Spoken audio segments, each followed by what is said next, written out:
There is a voice buried in the sand of the Egyptian desert for 1600 years that refused to be one thing. She speaks and declares herself honored and despised in the same breath.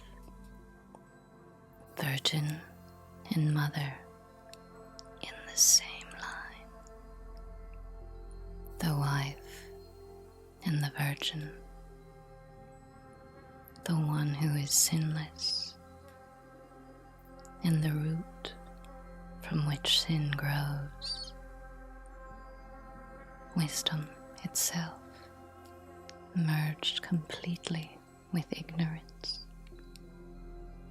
Every single line she speaks seems to cancel out the one before it, and yet something builds, something accumulates. By the time her voice finishes speaking, the rational mind has been quietly, completely dismantled, and something else has taken its place. This is thunder, perfect mind, one of the strangest, most powerful, and least understood texts ever recovered from the ancient world. In this transmission, we explore who this voice might be, where she comes from, why scholars still cannot agree on what she is, why Orthodox theologians have always found her deeply unsettling, and why something in her words seems to operate less like ancient script and more like a kind of technology, a paradox engineered to break the binary logic the mind relies on and open the door to something the rational self cannot reach on its own. This gives me chills every time I sit with it. I think it will do the same for you. Let's begin.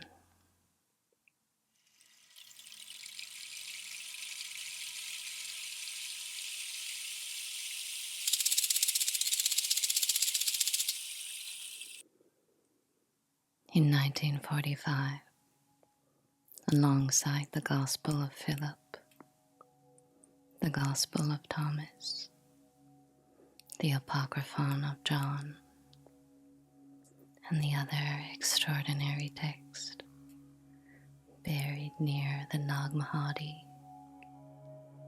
Egyptian farmers uncovered something genuinely unlike anything else in that sealed jar. Most of the Nag Hammadi library fits, more or less, into recognizable categories. Gospels that narrate events, treatises that explain cosmology, letters that instruct a community. Even the Pistos Sophia, vast and strange as it is, follows a discernible structure of dialogue and revelation. Thunder, perfect mind, follows none of these patterns. It has no narrative, no characters beyond the single voice speaking, no clear sectarian work, nothing that firmly anchors it to any one Gnostic school or system in the way other texts in the library are anchored. It does not explain itself. It does not introduce itself. It simply begins in the first person with a voice declaring who she is, and that declaration is constructed almost entirely out of paradox. I am the first and the last, she says. I am the honored one and the scorned one. I am the whore and the holy one. I am the wife and the virgin. I am the mother and the daughter. I am barren, and many are her children. I am the silence that is incomprehensible, and the idea whose remembrance is frequent. I am utterance of my name. Read those lines slowly and let them actually land, because they should not, by any ordinary logic, be able to coexist. The mind wants to ask which one is true, the honored one or the scorned one, the whore or the holy one. The text offers no resolution. It simply holds both simultaneously with complete, unwavering authority. Scholars have spent decades arguing about whose voice it belongs to. Is she Sophia, the fallen and redeemed wisdom of Gnostic cosmology? Is she an emanation of divine feminine principle found across Mediterranean religion? Is she something stranger still? A literary experiment, a meditative tool, a kind of verbal technology disguised as scripture. There is no scholarly consensus, and I want to suggest now that the absence of consensus may itself be part of what she is trying to teach.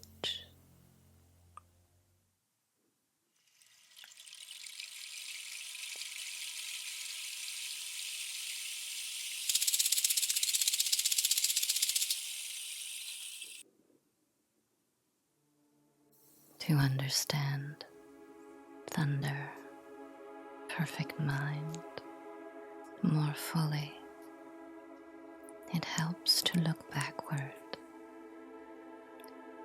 into a much older tradition of divine feminine self-declaration that existed throughout the ancient Mediterranean world, long before this text was written.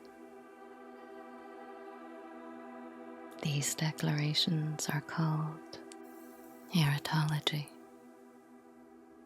hymns or inscriptions in which a goddess speaks directly in the first person, declaring her own powers, title, in nature, in long cascading rhythmic lists, in the most famous and most widely circulated Aretalogies in the ancient world belong to Isis. In Egyptian and later Greco-Roman religion, Isis was worshipped across an enormous territory. An inscription survived in which she speaks exactly the way the voice in thunder, perfect mind, speaks. I am Isis, one famous Aretalogy from Kime begins.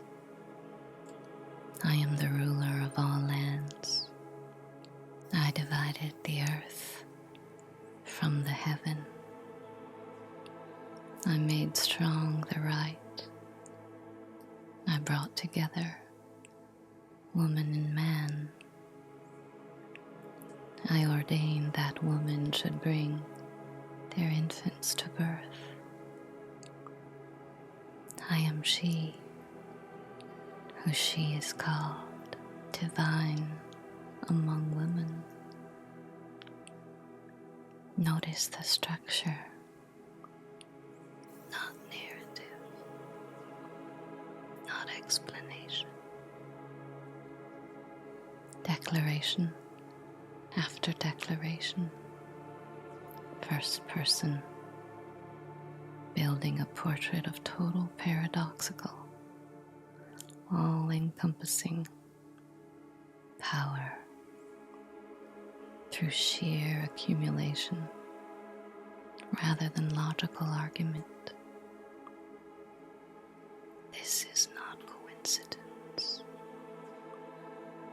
By the time Thunder Perfect Mind was likely composed, somewhere in the first few centuries of the Common Era, in a religiously diverse and densely layered Egyptian and Mediterranean world, the Aretalogy was established literary and spiritual form, a way that the divine feminine had been speaking, claiming her own identity, refusing meditation. For centuries before this particular text was ever written down. What makes Thunder Perfect Mind so startling is that it takes this established form and pushes it somewhere the Isis hymns never quite go.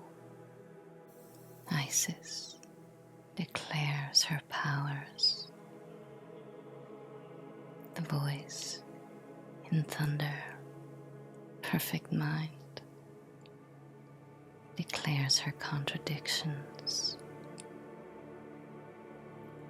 Isis says, I am the ruler of all lands.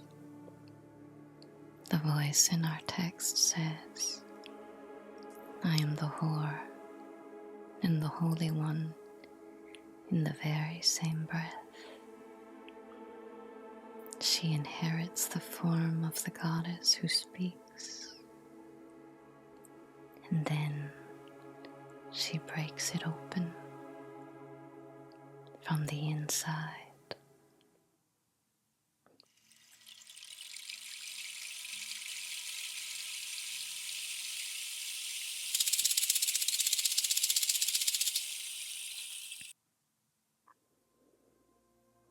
Now I want to bring this directly into Gnostic cosmology that has shaped so much of what we have explored together. Sophia, the divine feminine wisdom of the pleroma,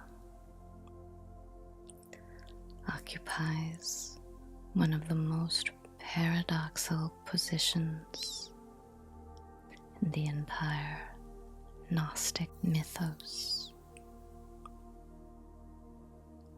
She is simultaneously the source of profound divine wisdom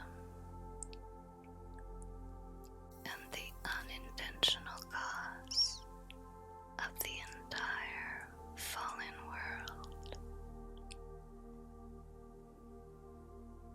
Her unauthorized emanation, her reaching beyond the boundaries of the pleroma, out of love and longing, is what generates Yaldabaoth, the demiurge, the entire architecture of the Konoma that traps every divine spark in forgetting. She is not punished for this in any simple sense. She is not condemned, but she carries within the Gnostic story an impossible duality. She is wisdom itself, and she is, in some genuine sense, the wound from which all subsequent suffering flows, the cause of the fall, and ultimately the way back from it, because it is her own restoration to the pleroma that becomes the template for every soul's eventual return. Listen again to the voice in thunder, perfect mind. I am wisdom and ignorance. I am shameless. I am ashamed. I am strength. I am fear. I am war and peace. Give heed to me. This is not a coincidental resemblance. This is the precise theological shape of Sophia's own paradox, spoken in the first person, refusing every attempt to simplify her into either victim or villain, either fallen or redeemed,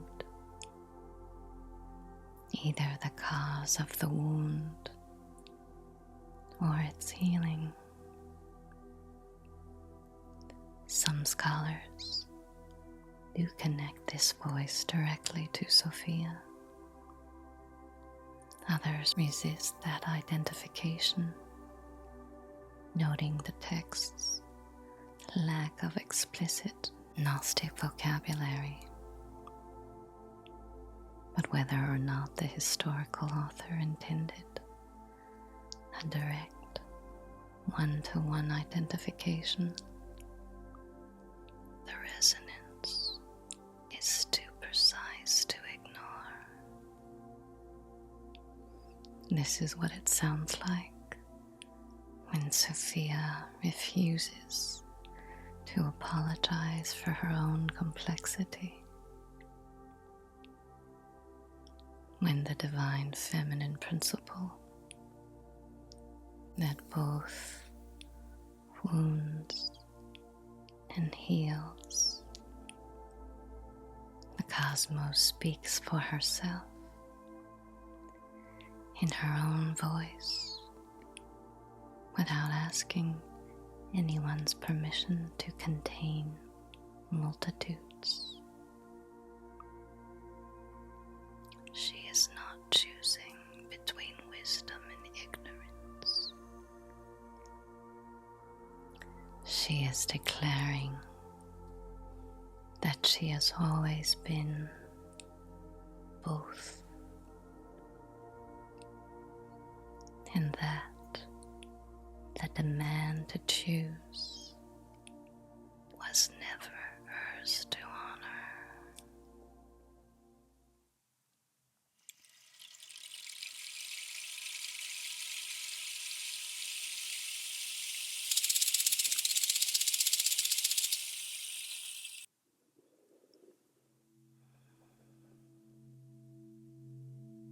I want to sit with something important now. Why does this text refuse to resolve its contradictions? Why doesn't it explain itself, soften itself, organize itself into something the rational mind can comfortably hold? Because the contradiction is the teaching, not an obstacle to understand the actual mechanism of it. Across nearly every contemplative tradition that has ever taken direct mystical experience seriously, paradox appears as a genuine spiritual technology. The Zen tradition uses the koan, a question with no rational answer, like the sound of one hand clapping, specifically because the rational mind's failure to solve it is the point. The failure exhausts the analytical faculty until something underneath it, something that does not depend on logical resolution, becomes available. The apophatic tradition in Christian and Jewish mysticism, the via negativa, approaches the divine not by saying what God is, but by saying repeatedly what God is not. Neither this nor that, not this, not that, not even existence in the way we normally understand it. A theology built entirely from negation because any positive description immediately becomes too small, too binary, too easily contained. The Taoist tradition speaks of the union of opposites as the actual nature of reality.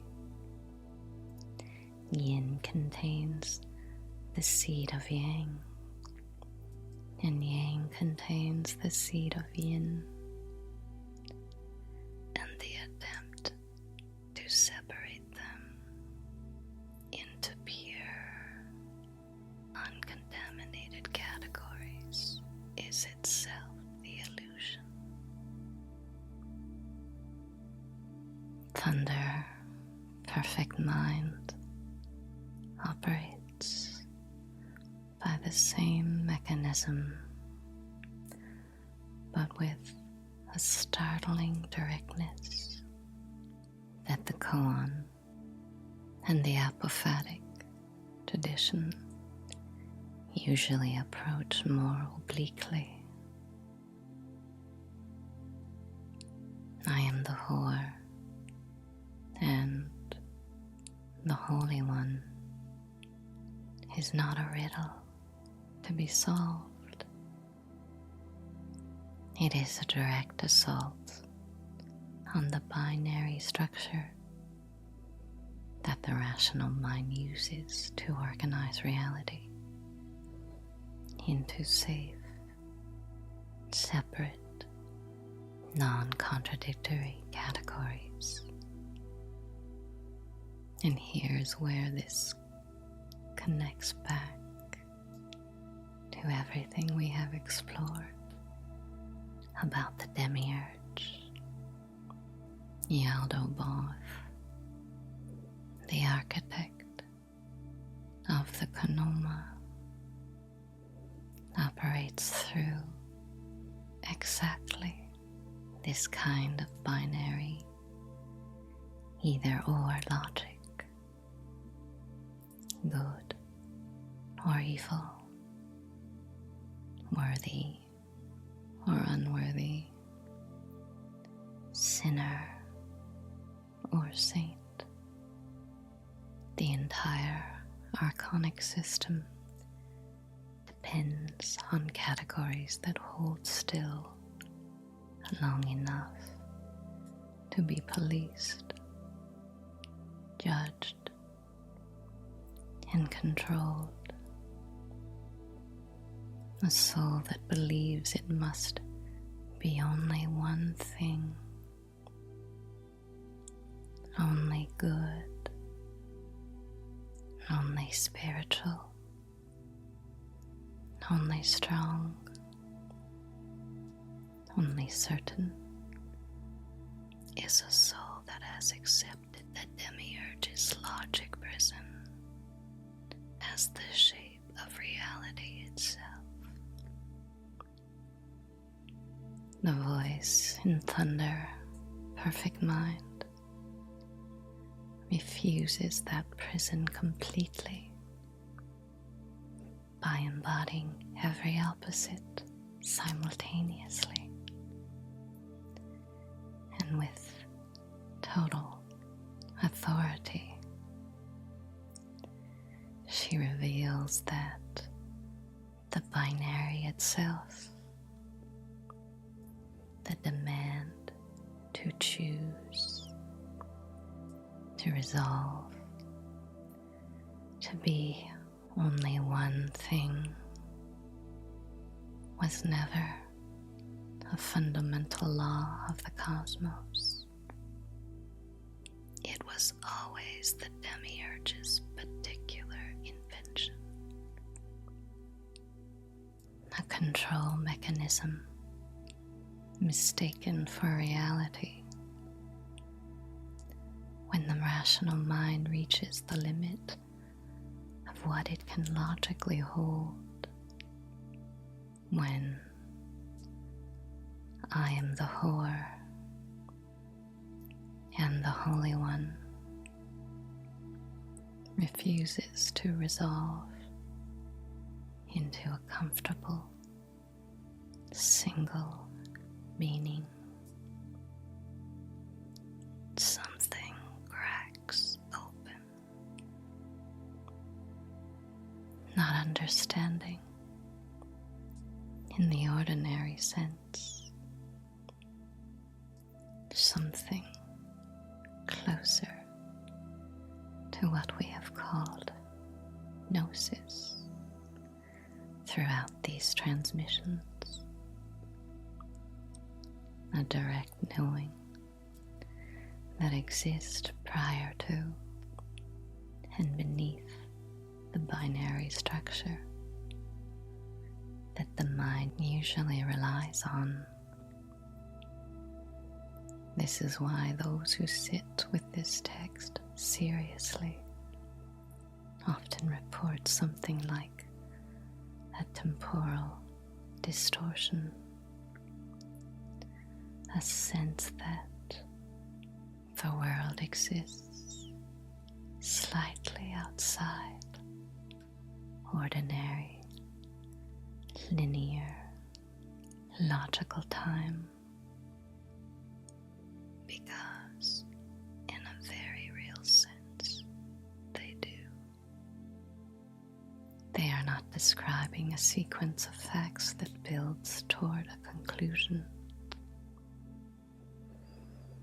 They are circling a center that cannot be approached directly, the way every genuine mystical text in every tradition eventually does.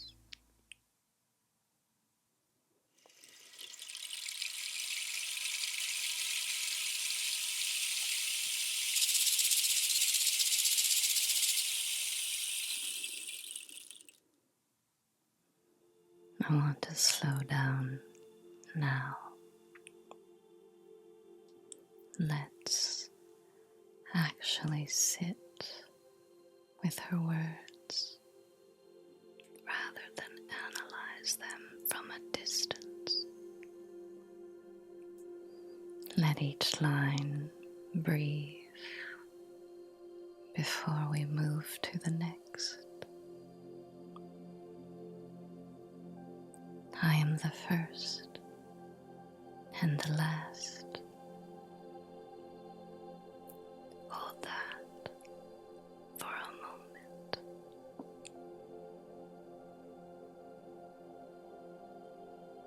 Not a claim about chronology, a claim about totality. She is not somewhere within the sequence of things. She is the boundary and the span of the sequence itself. I am the honored one and the scorned one.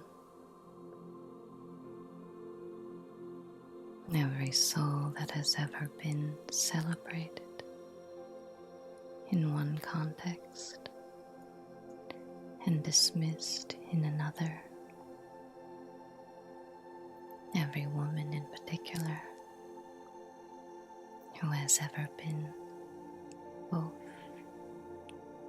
revered and reduced by the same culture in the same breath. Here's something here that requires no explanation. I am the whore and the Holy One. This is perhaps the most startling line in the entire text, and I want to offer this without flattening it.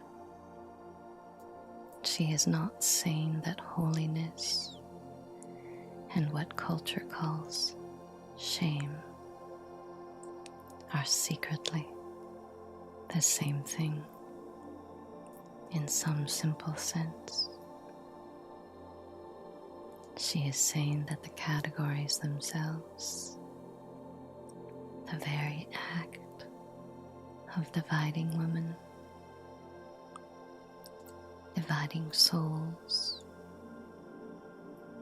dividing experience into the sacred and the profane,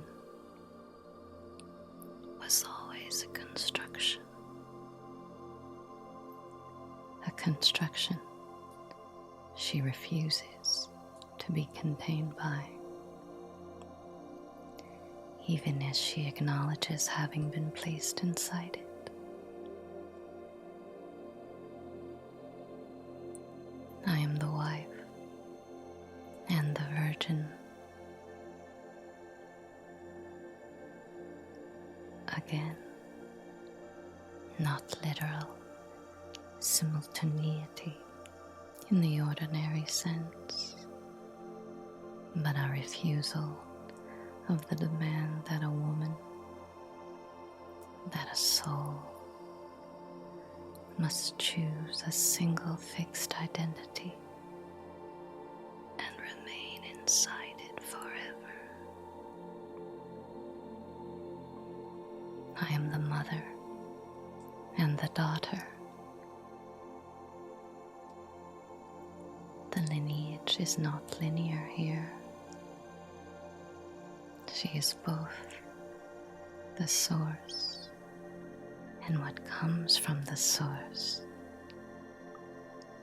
both Sophia descending and the souls descended from her, both the wound and what the wound produces. I am barren, and many are her children. Even fruitlessness in her voice is not failure. It coexists with abundance. The two are not opposites, requiring resolution. They are simply both true, held without contradiction in a consciousness large enough to contain them. I am the silence, and that is incomprehensible, and the idea whose remembrance is frequent. This line moves something even more subtle. She is both what cannot be grasped by the mind and what the mind keeps returning to anyway. Both the unreachable mystery and the persistent memory of it. Give heed to me, she says elsewhere.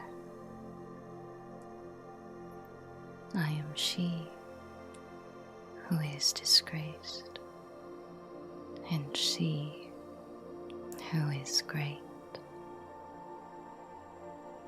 There is no point in this text where she asks for resolution. There is no point where she resolves in a single, simplified, safely categorized identity. She simply continues, speaking the next contradiction and the next, building not towards synthesis, but toward a kind of accumulated totality that the rational mind eventually, exhaustedly, has no choice but to release its grip on. And in that release, in that moment, the mind stops demanding that she chose. Something opens.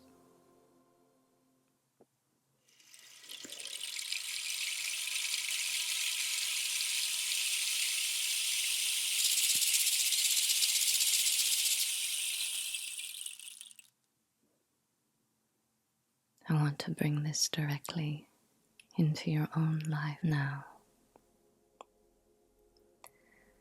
because this text is not simply a historical curiosity.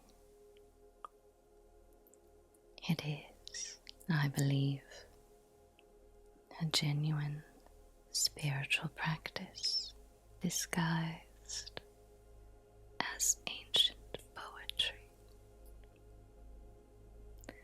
Think about the places in your own life where you have been asked by family, by culture, by your own inherited conditioning to be only one thing, only strong, never soft, only spiritual, never practical, only certain, never doubting, only the good daughter, never the woman with needs of her own, only the reasonable one, never the one who feels too much, only healed, never still grieving, only the truth seeker, never wrong. Every one of these demands is a small instance of the demiurge's binary logic prison, a category constructed,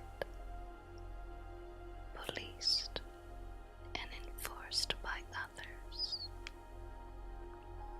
and eventually by the part of yourself that learned to enforce it on your own behalf. The voice in thunder, perfect mind, offers a radically different way of being. Not the resolution of these contradictions in some tidy, integrated, single self,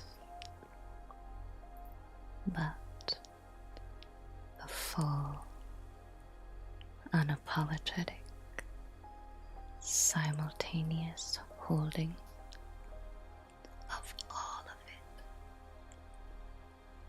I am the one who has been hurt and the one who has healed. I am the one who doubts and the one who knows. I am soft and I am strong. In the same body, in the same breath, without needing anyone's permission to do both. This is not confusion. This is not failure to have figured yourself out. This is what an awakened soul, fully claiming its own paradoxical fullness, actually sounds like. You do not have to choose. You are never required to choose. The demand to choose was always the demiurge's invitation, mistaken for the architecture of reality itself.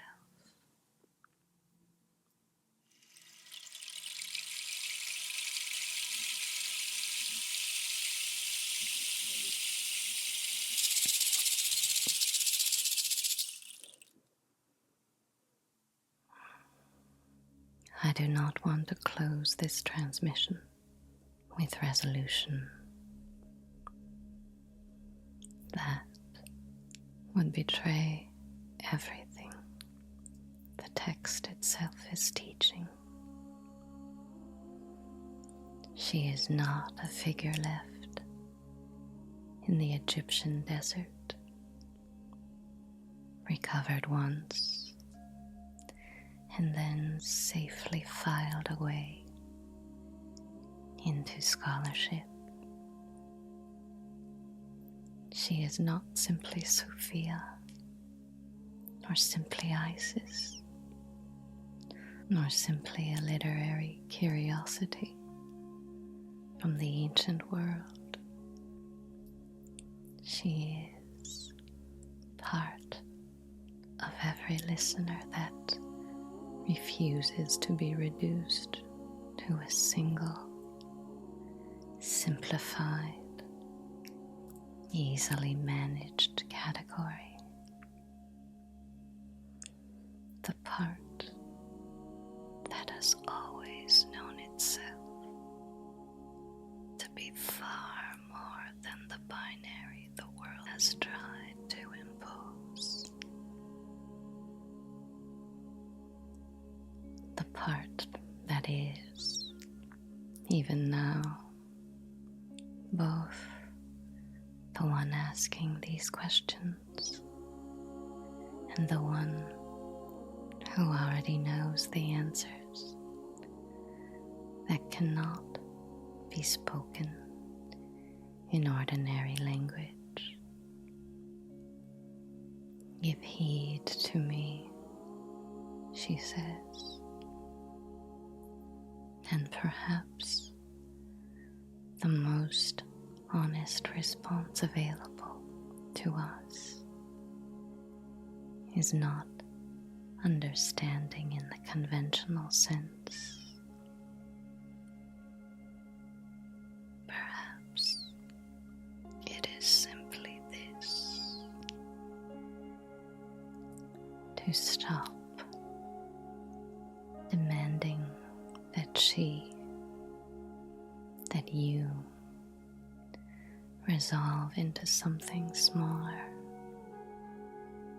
and more containable than what you actually are. She is still speaking beyond the place where contradiction stops being a problem and becomes instead a door. I love you. I'll see you next week.